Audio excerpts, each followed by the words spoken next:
The ruthless vampire king never bowed, until one kiss from her made him tremble. Below, the forest whispered secrets of old, where leaves trembled not from wind, but from stories of fear. Within those walls, King Kaelin ruled with a precision that made nobles bow, servants whisper, and enemies shiver. He was known across lands as ruthless, merciless, and untouchable, a legend wrapped in darkness. Kaelin's footsteps echoed in the grand hall. The torches flickered against the walls, casting his long shadow across the polished floor. Every noble in attendance kept their distance, some glancing nervously at the rows of silver and black banners, each embroidered with the mark of his house. To meet Kaelin's gaze was to meet a storm, pale eyes that burned with both intelligence and warning. No one dared approach him casually, and yet all were fascinated by him. Tonight was not a night for feasting or celebration. It was a night for a summons. The king had sent word that a visitor from a distant land would arrive, one that demanded the full attention of the court. Some whispered that it was a princess from another realm. Others thought it might be an envoy with gifts or demands. But Kaelin himself awaited the arrival with a quiet, unreadable patience. At the gates of the castle, Lady Seraphine dismounted from her horse. She was tall, her posture confident, and her eyes bright with curiosity rather than fear. Most mortals would have knelt or trembled at the sight of the vampire king's fortress. Not her. She had heard tales of his cruelty, but she also knew that courage could be a kind of shield, sometimes stronger than steel. The guards, towering figures clad in black armor, studied her suspiciously. Kaelin had already instructed that she be treated with caution, not hostility. One of them finally stepped forward, voice low. "Lady Seraphine, the king awaits you." She nodded, and her boots clicked against the stone as she followed him through the gates. Inside, the castle smelled of cold stone, burning candles, and the faint scent of something older, something almost alive. Whispers followed her as she walked through the halls. Some were filled with awe, others with fear. But Seraphine held her head high, letting the whispers wash over her like a breeze she could not stop. Kaelin watched her from a balcony above. He could see the way she moved, graceful yet firm, cautious yet daring. No one had ever entered his hall like that before, and a strange curiosity stirred inside him, a feeling he had not experienced in centuries. Normally, he measured all mortals as tools or threats. This one, she was neither. When the doors to the throne room opened, Seraphine stepped inside. The room was massive, its ceilings high and shadowed.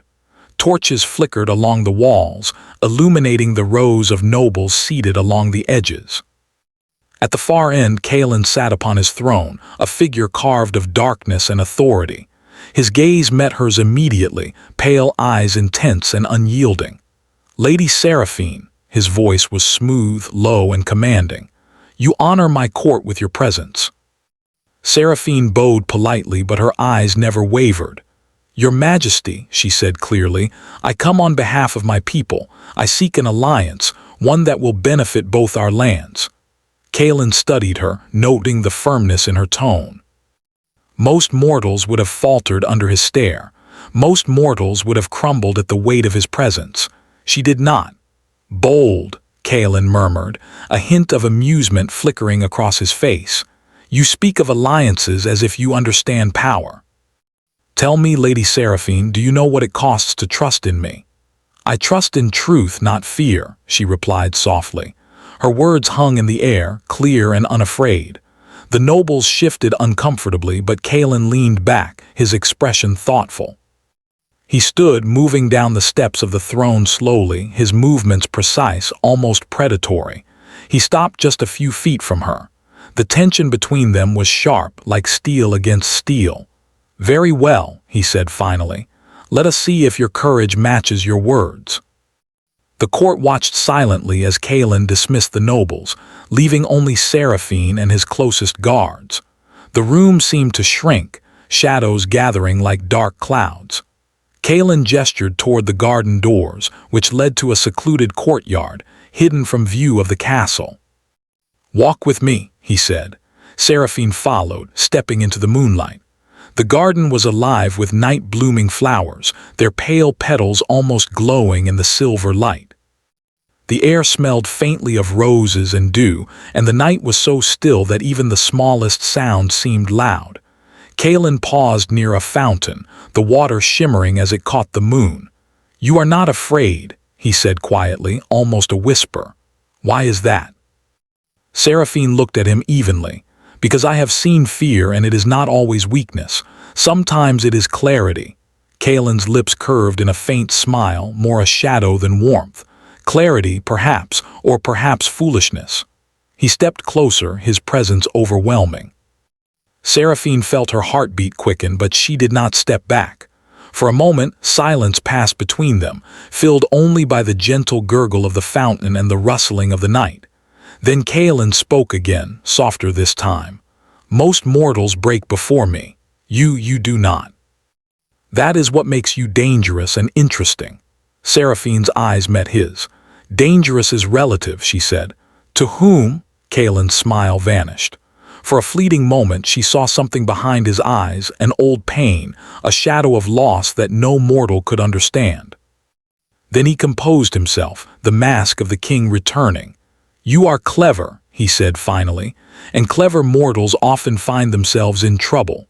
Before Seraphine could answer, a sudden commotion erupted from the castle. Guards shouted, and the echoes of steel clashing against steel rang through the night. Kaelin's eyes narrowed. "Trouble finds me even in moments of peace," he muttered. He gestured to Seraphine. "Stay here," but she did not move.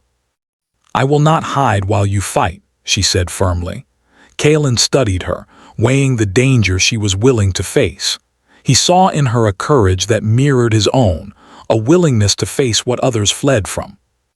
For the first time in centuries, he considered allowing a mortal to witness his power, not merely fear it. The battle was brief, though intense. A noble from the court, greedy for influence, had attempted an ambush, thinking to humiliate Kaelin and seize favor. Seraphine's quick thinking, a sharp warning shouted at the right moment, saved the king from a strike that could have ended him. Afterward, the castle was still once more. Kaelin looked at her, his expression unreadable. "You could have died," he said. "And yet I did not," Seraphine replied, her voice steady. "Perhaps that matters more than the risk itself." Kaelin's pale eyes lingered on her, and for the first time a thought crossed his mind that frightened him. He felt something uncharacteristic for a king, a vampire, a ruler of darkness. He felt admiration. And not the admiration of a ruler for a subject, but something closer to longing. The night deepened, and Seraphine knew it was time to return to her chambers. Kaelin walked with her to the castle gates, his presence looming, yet protective. "You should rest," he said quietly, a hint of something softer in his tone. "Tomorrow the court will challenge you again, but tonight consider yourself safe." Seraphine inclined her head. "Thank you, Your Majesty, for this and for your trust." Kaelin's lips twitched in a faint, almost imperceptible smile. "Trust is a dangerous thing, but perhaps you will teach me its value."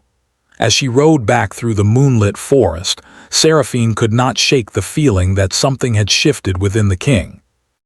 And Kaelin, standing in the shadowed garden, felt a strange restlessness in his chest, a stirring of emotions long buried beneath centuries of darkness. Neither of them spoke of it aloud. But the first threads of a connection had formed, fragile as the light on the black stone of the castle walls, and both knew that nothing in their world, neither blood, nor power, nor curse, would ever let them forget this night. The court would test them. The shadows would watch. And the vampire king, who had never bent before any force, mortal or immortal, would soon learn that some powers could not be controlled by fear alone. And as Kaelin watched the moon sink behind the castle towers, he whispered to the night almost to himself, "Perhaps she is the one who will make me tremble." The castle seemed quieter now, yet the silence was heavy, filled with shadows that moved as if alive.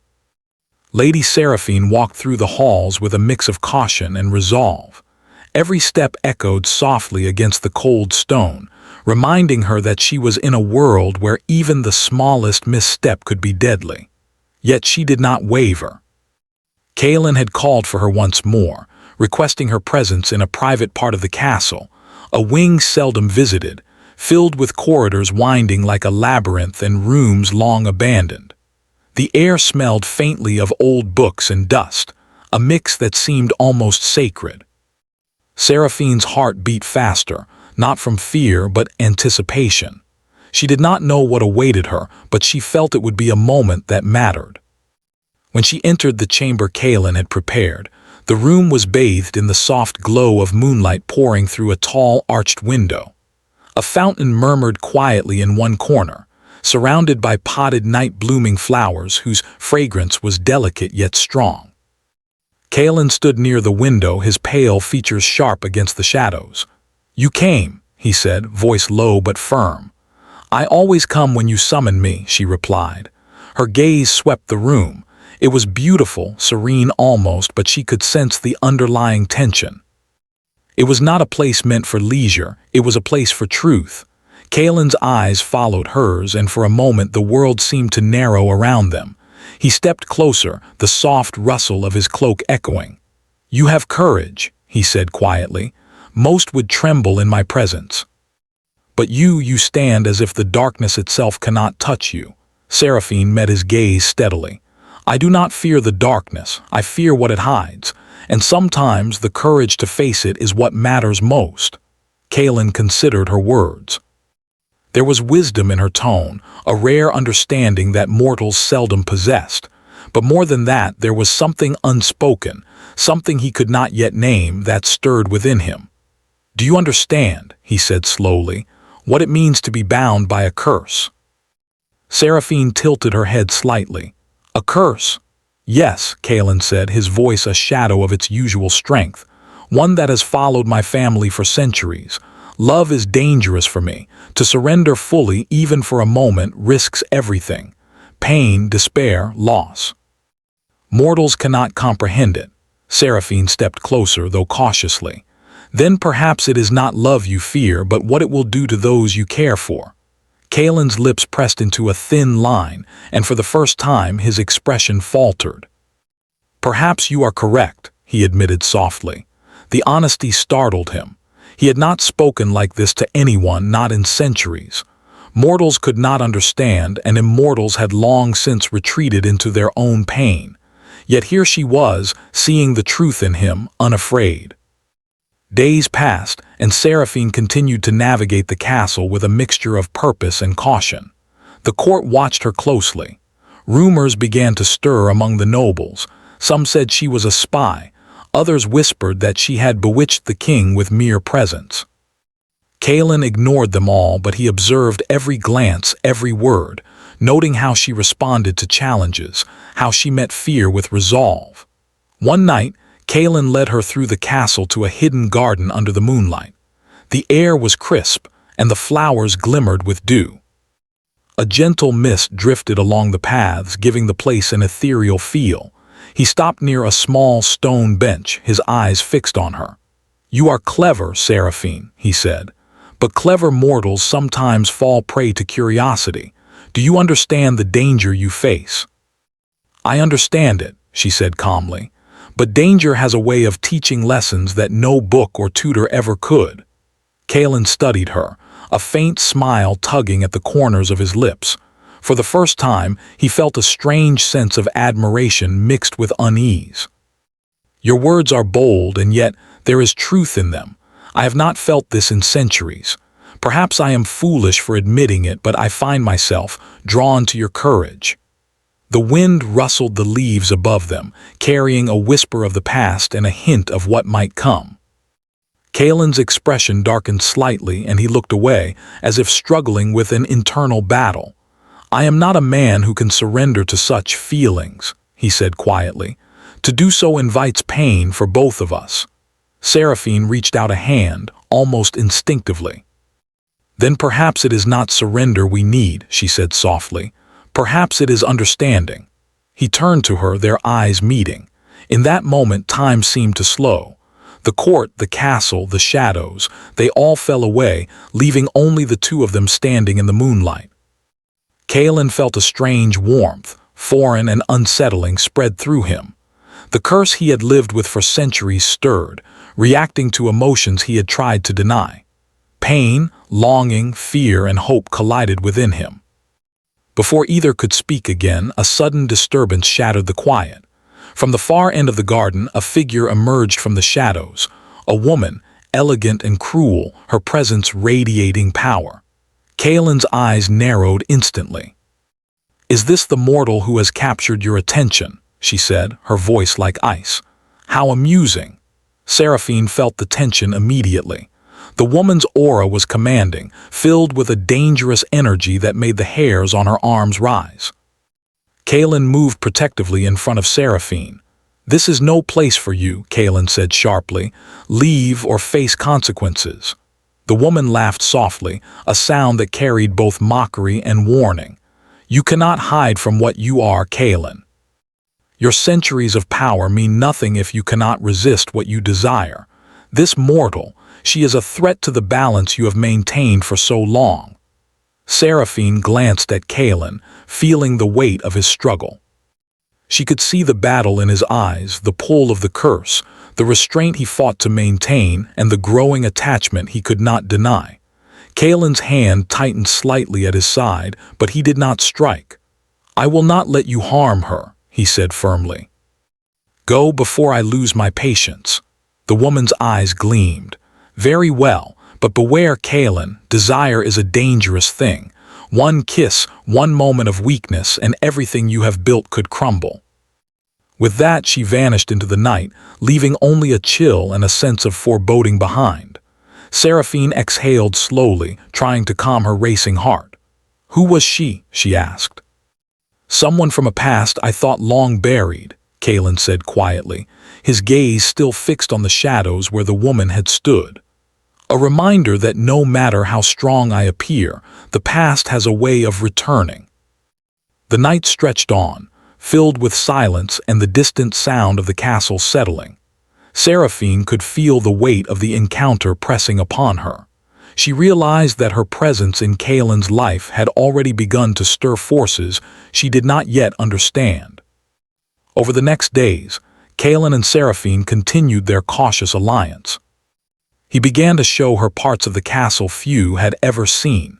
Hidden libraries filled with ancient tomes, corridors lined with relics of forgotten wars, and chambers that seemed almost alive with the echoes of centuries. Seraphine absorbed it all with fascination, but she also noticed the small cracks in Kalen's armor, the fleeting moments of hesitation, the glimpses of longing, and the rare times his eyes softened when he looked at her. One evening, as the sun set behind the castle towers and the sky blushed with shades of crimson and violet, Kalen led Seraphine to a high balcony overlooking the kingdom. The wind whipped through her hair, carrying the scent of pine and distant rain. "You see all of this," Kalen said softly, "and yet you do not falter. Most would tremble at the sight of a kingdom built on fear and power." "I see it," Seraphine said, her voice steady, "but I also see the man who carries it. The man who walks these halls not only as a king but as someone weighed down by centuries of expectation and curse." Kalen's eyes searched hers, and for a long moment neither spoke. Then, almost unconsciously, he stepped closer. The space between them seemed to pulse with unspoken emotion. "Seraphine," he said, voice low, "you do not know what you risk by staying near me. The danger is not only to you, it is to your heart, and to mine." She reached out, placing a hand gently on his arm. "I understand the risk," she said, "but some things are worth the danger. Some connections are worth facing the night itself." Kalen looked down at her, the centuries of his isolation pressing heavily against the stirrings of something he could no longer deny. His curse throbbed within him, reacting to the closeness, to the courage, to the warmth she offered. Pain and longing collided, yet beneath it all, there was a strange sense of hope he had not felt in a millennium. Before the moment could evolve further, a distant horn sounded, a signal from the court. Intrigue, plots, and betrayals were stirring again. Kaelin's expression hardened, the king returning to the surface of the man beneath the curse. Seraphine understood immediately. The night was far from over, and the battles, both of power and of emotion, were only beginning. Kaelin turned his gaze to the horizon, the first flickers of moonlight glinting against the distant mountains. "Stay close," he said quietly, almost a command, almost a plea. "The court will test you, and I may not be able to protect you if I lose control." Seraphine nodded, a mixture of fear and determination in her eyes. "Then we face it together." Kaelin's lips curved in the faintest shadow of a smile, and for the first time he allowed himself a small hope, that perhaps even a king bound by darkness could find light in the courage of one mortal woman. The night had grown darker, heavier than any before. Storm clouds gathered over the castle, and a cold wind whispered through the stone corridors, as if carrying warnings from the past. Kaelin stood atop the highest tower, looking out over his kingdom, every shadow and corner known to him, yet tonight it seemed different, alive, restless, and waiting. Seraphine approached quietly, her steps measured against the echo of the wind. She felt the tension in Kaelin, the weight of centuries pressing down on him, and yet beneath that something new stirred. Hope, longing, something that could be dangerous if mismanaged, yet also powerful beyond imagining. Kaelin did not speak immediately. He only watched her, eyes pale and unreadable in the stormlight.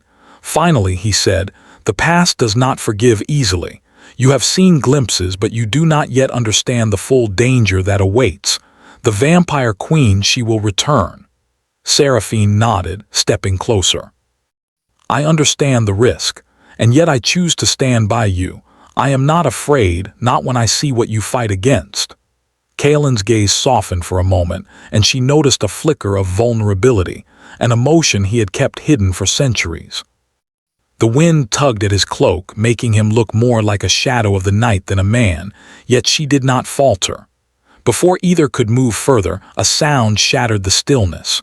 A ripple of movement, soft yet deliberate, like a predator moving in the dark.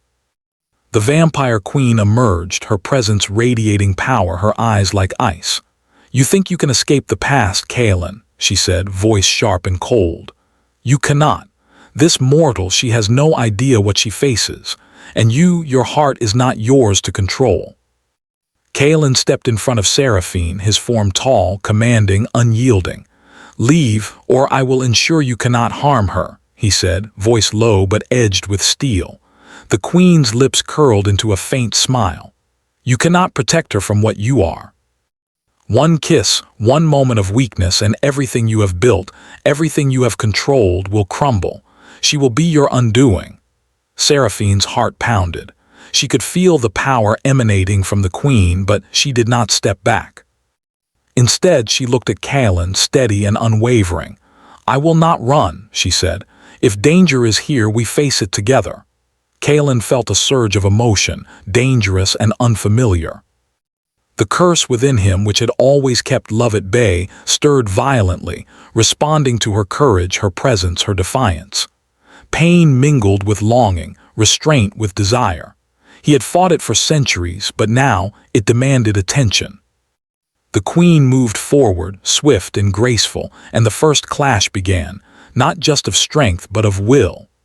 Kaelin's eyes glowed faintly in the dark, a reflection of the power he wielded, yet restrained by the mortal courage beside him. Seraphine, though mortal, stayed close, her mind alert, her senses sharp. She had learned from him, from the castle, from the nights of shadow and moonlight. She knew that courage could be as strong as any weapon. The vampire queen struck, her movements precise and deadly. Kaelin met her attack, countering with the skill of centuries. The clash sent sparks into the air, shadows twisting as if the castle itself had come alive. Seraphine stayed near, observing, ready to act if necessary. And then it happened, a moment of distraction, a flicker of hesitation in Kaelin's guard. The curse within him stirred, threatening to overwhelm, and Seraphine instinctively stepped forward. "You are stronger than you think," she whispered, her voice carrying calm determination. "Focus, not on fear, not on past shadows, but on what matters now." Kaelin felt her words strike deep. The centuries of solitude, the weight of immortality, the fear of love, it all collided inside him. And in that moment, he realized that the bond forming between him and Seraphine was not weakness, it was strength. He moved with renewed resolve. The Queen's attack was fierce, but Kaelin countered, combining power with precision, strategy with instinct. The fight was no longer just physical, it was emotional, spiritual, a test of hearts as much as hands. Finally, Kaelin managed to subdue the Queen, holding her at bay with his strength and the resolve that Seraphine had inspired in him. Her eyes, once filled with ice, now glimmered with something else, recognition. Even she knew that he had changed. "You have changed," she said, voice almost reluctant. "This mortal has altered you." Kaelin looked at Seraphine, standing tall despite the danger, and for the first time in centuries he allowed himself to feel, not control, not hide, not restrain, but to feel. The curse throbbed within him, but her presence, her courage, her heart offered a chance to confront it fully. "Stay close," he said softly, taking her hand. "Do not let the night frighten you. Not now." Seraphine nodded, gripping his hand. She could feel the power thrumming beneath his skin, the restraint, the longing, the danger, but also the love, fragile yet undeniable. Then, as the storm outside broke into a chorus of wind and rain, Kaelin leaned closer, their faces mere inches apart. Time seemed to suspend. The curse within him pulsed violently, threatening to destroy control, and yet he felt that if he gave in, not to weakness but to truth, he could break it. He closed the distance, and Seraphine met him halfway.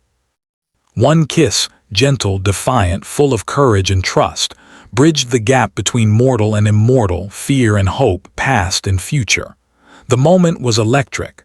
The curse, centuries old, reacted not with destruction but with release.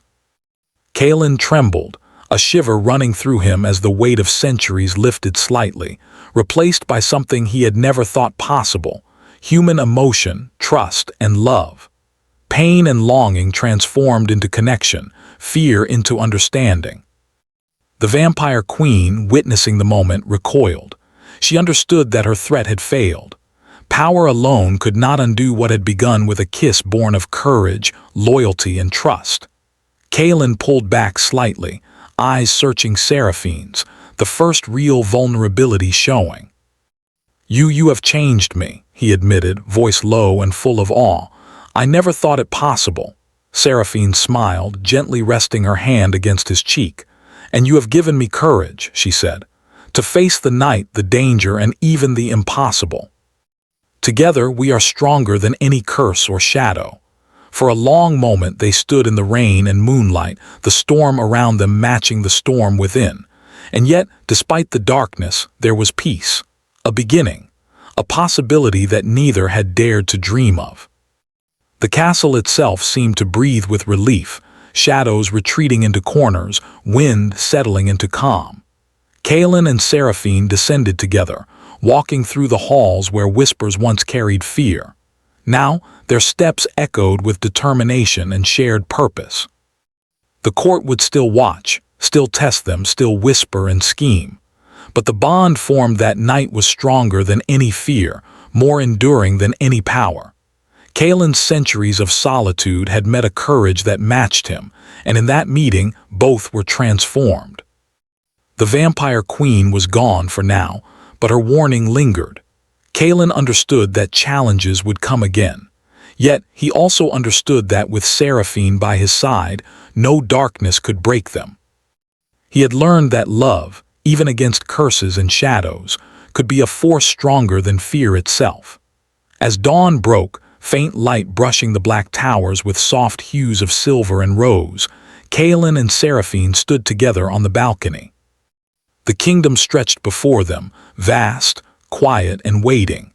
And in the quiet, Kalen allowed himself a thought he had never dared before.